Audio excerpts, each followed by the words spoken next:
في البداية بقدم تحية شكر وإجلال لأهالي المنشية، وعلى رأسهم سيادة النائب الباشمهندس السيد حسن. المفهوم ديت ماهوش عندي خالص، وديت السبب ان انا ما زلت لعند الوقت مستمر، وان شاء الله في المستقبل هستمر. ان انا الهدف الرئيسي هو تقديم خدمة لأهالي المنطقة، تقديم خدمة لأهالينا اللي هم يستحقوا الخدمة، أهالينا اللي هم عانوا في الماضي كتير من تجاهل بعض النواب وتجاهل بعض المسؤولين ليهم.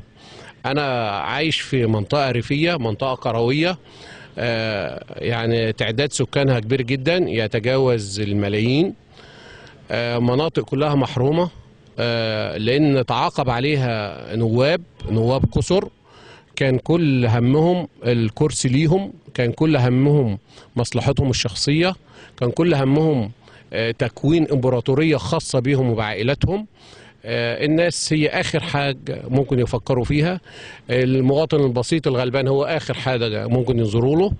أنا يعني يمكن ربنا سبحانه وتعالى أكرمني، ودي ميزة من عند ربنا، إن أنا مبسوط إن أنا اتمتعت بيها، ان انا مولود في وسط الناس ديت وطالع من وسط الناس ديت وبدات من الصفر زي الناس ديت. فدايما اللي عاش المأساة واللي عاش الواقع هو اللي يقدر يعالجه، هو اللي يقدر يتماشى معاه.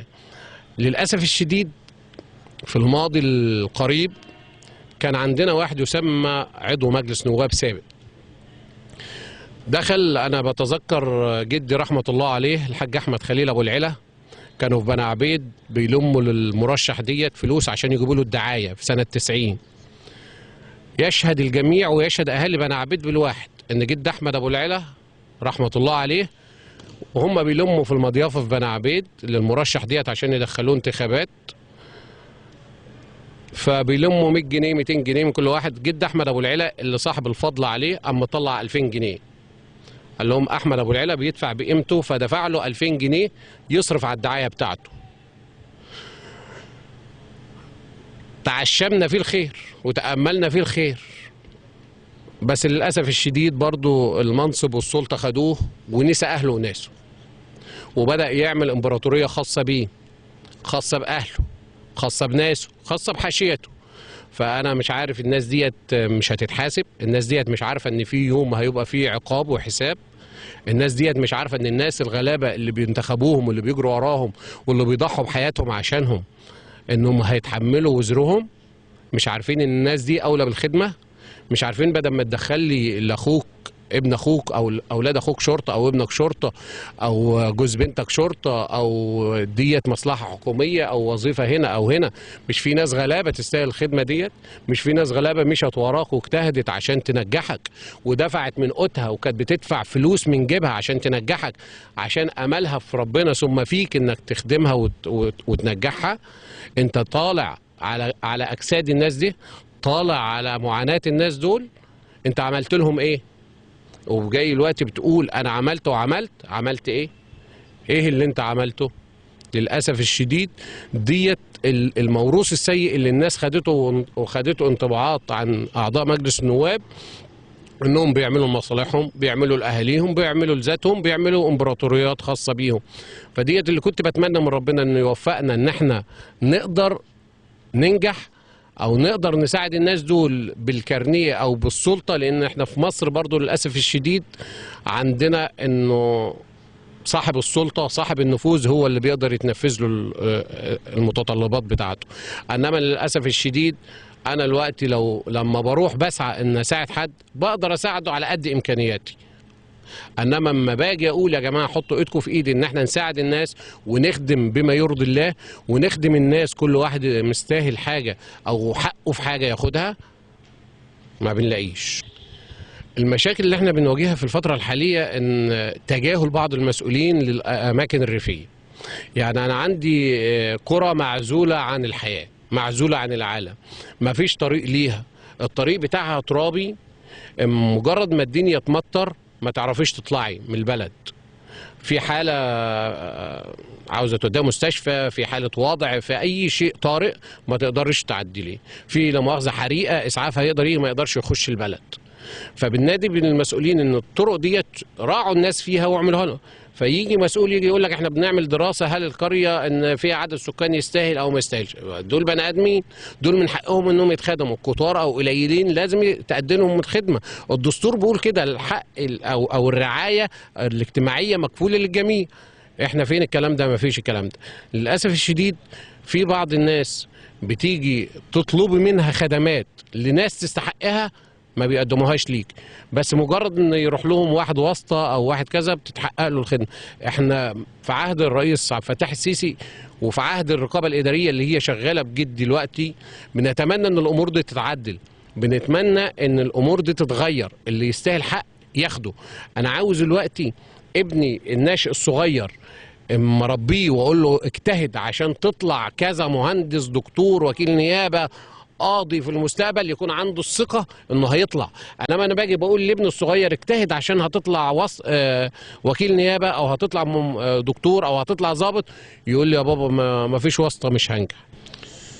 فبقول لحضرتك ان احنا عاوزين ندي الثقه للناشئ الصغير عندنا انه حسب اجتهاده هيلاقي، حسب شغله هيلاقي نتيجه. الحاجه الثانيه يعني احنا يمكن في مركز شباب منشيه عبد الرحمن يعني بنطالب كمان ان المراكز الشباب ديت تكون مجهزه من كل شيء. احنا عملنا نجلنا الملعب بس للاسف الشديد الكهرباء الوقت قطعت علينا مثلا واحنا بنسجل. المفروض يكون مجهز برضو بماكينه اضاءه لاي طارئ زي كده. انا عارف وزاره الشباب والرياضه ما شاء الله والباشمهندس خالد عبد العزيز الوقت بيراعي الشباب وبيراعي مراكز الشباب وبينجل الملاعب وبينشئ ملاعب جديده، بس احنا عاوزين حاجاتنا تبقى مكتمله. انا مش عاوز اعمل حاجه واسيب حاجه ناقصه تبوظ اللي انا عملته، عاوز كل شيء يكون مكتمل من اساسه. عندنا كمان المستشفيات بتاعتنا سواء العامه او الخاصه حاله يرثى لها. انا عندي ادوار في مستشفى بني عبيد بقى لها 7 سنين مقفوله، ما حدش سأل نفسه ليه مقفوله؟ ليه احنا بنينا المبنى الكبير ديت وما استعملناهوش لعند دلوقتي؟ الرقابه الاداريه ما شاء الله انا شايفها زي ما قلت سابقا انها شايفه شغلها، بس فينها من المشاكل اللي عندنا؟ انا عارف الوقت في مركز شباب للاسف الشديد ما بيتفتحش، فيه نادي للاسف الشديد ما هو الا صاله افراح كبيره ما حدش بيخش الا في الافراح، فيه مستشفى زي ما قلت زي مستشفى كيرنس كمان بدها خدمات كبيره. مستشفى بني عبيد زي ما برضه هعيد واقول ان هي مستشفى تحويلات، الوحده الصحيه اهم منها بتخدم اهم منها. مستشفى المفروض هي تكون مستشفى طوارئ شامله محافظه الدقهليه والشرقيه، بس للاسف الشديد ما فيهاش حاجه. انا لما بروح اكشف على واحد لازم بجيب سرنجه، اللي عندي السرنجه بجيبها من بره، اي حاجه بجيبها ما عندهمش امكانيات، فيها اهمال فظيع. حد نزل وشاف؟ ليه؟ ما فيش. الميزانيه عندنا ميزانيه 100 فارس. مشكله المشاكل اللي بتبقى قافله لو في وقت ذروه وتقفل بالساعتين والثلاثه، وللاسف الشديد بيمر عندنا النواب اللاحقين والسابقين للاسف الشديد بيمر عليها كل يوم، ما حدش فكر فيها انه يطرحها او يشتغلها او يشوف ايه مشكلتها. القرى معدومه من كل شيء، القرى معدومه من كل شيء. بتمنى وبطلب من الجميع ومن المنظم لمؤتمر الشباب اللي الرئيس بيطالب بيه شهريا ان يكون تشكيل مؤتمر كامل من شباب القرى والنجوع. بس مش عاوز اني المدن دلوقتي احنا خدناهم في مؤتمر الشباب في شرم الشيخ ممتاز، وكل الشباب دول معينين في الشباب والرياضه وكلهم شغالين ما شاء الله ما عندهمش مشاكل. انا اتمنى ان مؤتمر الشباب القادم يكون كله من شباب القرى والنجوع وشباب الهجره غير الشرعيه اللي كل يوم بيموتوا في البحر، عشان نعرف ايه مشاكلهم بالظبط ونقدر نحلها. فالريف المصري مشاكله كتير، والريف المصري ممكن يفيد البلد كتير. يعني هي مشكله لو طوعناها وحلينا مشكلة الشباب المصري في القرى والنجوع هيفيد البلد كتير جدا. وشباب القرى مش هزكيه على شباب المدينة، بس أنا بقول إن شباب القرى عنده انتماء وعنده حمية وشغل وهيقدر يفيد البلد كتير أوي أوي أوي، بس عاوزين حد يحنوا عليه بجد وحد يمديله إيد المساعدة وياخده للطريق السليم اللي يقدر يفيد بيه البلد بجد. الشباب هو مش هقول اللي هو العجلة المنشطة أو العجلة اللي هتقدر تقود اقتصاد البلد وهتقدر تقود البلد للأمام، لا، الشباب هو كل شيء بس إذا استغل صح. استغل صح إزاي؟ إن أقدر أشوف مشاكله إيه وأقدر أساعده، أقدر أحط للشباب دي ثقة داخله ان على قد جهدك هتلاقي مقابل، على قد مجهودك في التعليم هتطلع للوظيفة اللي انت عاوزها، على قد مجهودك في مشروعك هتلاقي الناتج بتاعك، على قد مجهودك لبلدك بلدك هتعطيك المقابل. مع ان احنا كلنا ما بننتظرش مقابل من بلدنا، بس بننتظر المساواة والعدل بين الجميع. الشباب هو قاطرة البلد وقاطرة المستقبل، وهو اللي ان شاء الله اللي على كتافه هتتبنى بلدنا، بس في حالة واحدة، ان احسسه بقيمته، احسسه بشخصيته، احسسه ان فعلا البلد عاوزاه بجد بجد، مش كلام. وبرضه في نفس الوقت بطالب الشباب، يا شباب انزل واشتغل واجتهد.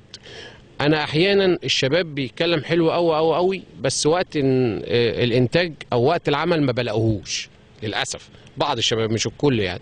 انا بتمنى ان الشاب الفاعل على صفحات التواصل الاجتماعي يكون فاعل على الارض، وقت مطلوبه لمصلحة على الارض الاقيه قدامي. بس للاسف بلاقي شباب فاعل جدا على الفيس، فاعل على التواصل الاجتماعي بشتى انواعها، بس لما باجي اطلب 5 6 عشان نشجر منطقه او نزرع منطقه او نعمل مصلحه ما بلاقيش. ودي غلط كبير عندنا. ليه؟ برضه هرجع اقول لبدايه النشء، لان ما زرعتش فيه ثقته في البلد وثقته وحبه للبلد. انا عاوز انميها بقى دلوقتي. عاوز انميها ازاي؟ ان اشركه. مش عاوز يجي ياخد اشرف ويسيب محمد. النهارده هاخد اشرف، بكره هاخد محمد. النهارده خدت اشرف لمرحله معينه، هاخد محمد لمرحله تانية، هاخد طارق لمرحله ثالثه. هشكل. مش عاوز دايما اتجاهي يكون منصب لفئه معينه دون الاخرى، لا. شكل، وضح، اختار الكل، شارك الكل معاك. لو شاركنا الكل في اتخاذ القرار وشاركنا الكل في المسؤولية هننجح، وهيبقى الشباب فعلا فاعل وهيفيد. طبعا انا بشكره جدا على الدعوة الكريمة. وانا في البداية قلت ان انا هلبيها، وبس كان ليا عطب بسيط عليه، معلش لازم اقوله من منبره، وعارف انه هيذيعه يعني مش هيقطعها اكيد. يا أستاذ رمضان، خلي حبك الشخصي لأشرف أو لغيره داخليا، ما تظهروش على الشاشة. أنت راجل محايد، راجل محاور، هتحاور الجميع على بنفس المساواة. خلي دايما علاقاتك الشخصية خارج القناة، خلي علاقاتك الشخصية بره الهوا. انا مماتيح وهو طبعا اخ غالي وعارف ان هو فاهم الكلام ده، بس هي لازم اهمس في اذنه بالكلمتين والبساط دول. نصيحة من اخ لاخوه يعني. العلاقات الشخصية شيء وحبك لأشرف شيء، بس على القناة انت محاور. كل اللي جاي عندك هدفك انك تطلع الحقيقة، هدفك انك تسأله، هدفك انك تحاوره لخدمة الناس. مش هدفك انك تمجد في اشرف وتعلي فيه سواء يستاهل او ما يستاهلش. فيا استاذ رمضان، وان شاء الله ما يجي لنا نصيب هنطلع ونقول عشان نرد على بعض الاهانات اللي طالت ناس افاضل، ناس افاضل، ناس محترمين، كل ذنبهم في الحياة ان قالوا عاوزين نغير الدماء، عاوزين نجيب واحد يفيد البلد بجد.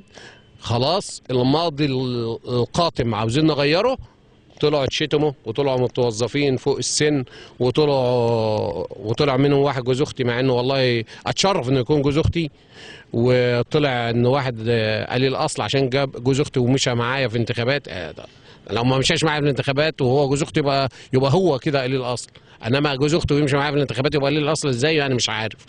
فالناس اللي ذكروا في الحلقة بتاعت الأستاذ رمضان السابقة مع أحد النواب السابقين، أنا بعتذر بالنيابة عنهم، بالنيابة على الأستاذ رمضان ليهم، وبقول لهم لولا أني كنت موجود ما كانش ذكرت أسماءكم. فأنا بعتذر ليكم وحقكم عليا. ومعلش دايما ولاد الأصول بيتحملهم، ودايما ولاد الأصول يتحملوا بعض السخافات من بعض الناس اللي هقدر اميزهم بكلمة،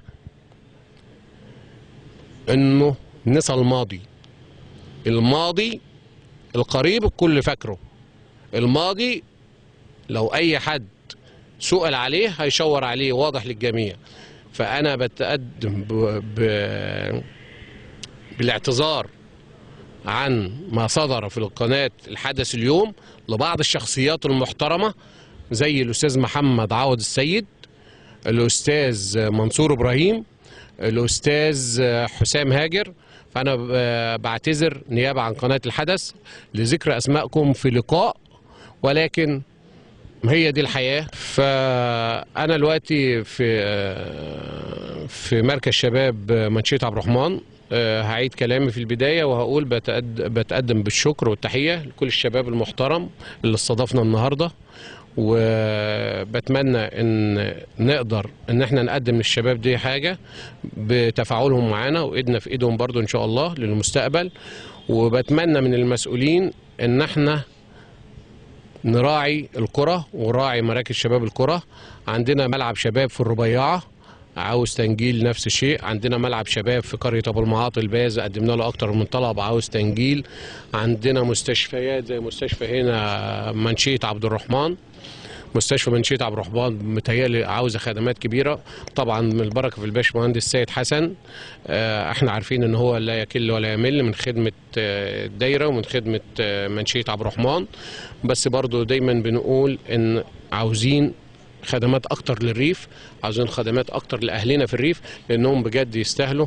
عندنا مشاكل في لمبة 2 الطريق، عندنا مشاكل في قرية موسو طريق، عندنا مشاكل في بلاد كبيرة في قرية الحرية الطريق، عندنا مشاكل جامة في القرى. عاوزين نظرة بسيطة للقرى، واحنا بنقول يا جماعة ايدنا في ايدكم نساعد. احنا ما بنتاخرش كرجال اعمال في مركز كيرنس وبني عبيد. قلنا هنعمل رابطه ونساعد على قد ما بنقدر. بنساعد، ساعدنا في مستشفى، ساعدنا في رفع خط ضغط عالي من ميت فارس، كفر ميت فارس، ساعدنا في ميت سويد، ساعدنا في اماكن كتير جدا. بس عاوزين كمان ايد البلد معانا، ايد الحكومه معانا. وللاسف الشديد عاوز اوجه رساله بس لبعض نواب التاشيرات اللي على الفيسبوك.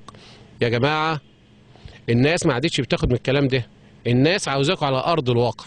انزلوا على ارض الواقع للناس. التاشيرات اللي منشوره كل يوم على الفيسبوك ديت وما نسمعش عنها حاجه للشو الاعلامي وبس، دي كله كلام فاضي. احنا عارفين والناس ومعظم الناس عارفه لان فاهمه وعارفه ان ديت عباره عن خطه وزارات بتنزل ومنشوره في كتيب مسلم للنواب. النائب بتاعنا المحترم او غيره بيجي يقوم كاتب اسمه عليها ونشرها على الفيس. هي خطه ونازله وموازنه ونازله من بدري ومنشوره ومعروفه. انت بتجيبها لا، الناس عاوزاك معاها، الناس عاوزاك في وسطها تراعيها وتشوف مصلحه، وعاوزاك تخطط للبلد، وعاوزاك تعمل تشريع للبلد يحد من الاسعار اللي احنا بنشوفها دلوقتي. مش عاوزاك نائب خدمات فقط، لا، انا عاوزك نائب تشريعي خدمي رقابي. ده اللي احنا بنتمناه ودي اللي انا اقدر اقوله في الموضوع.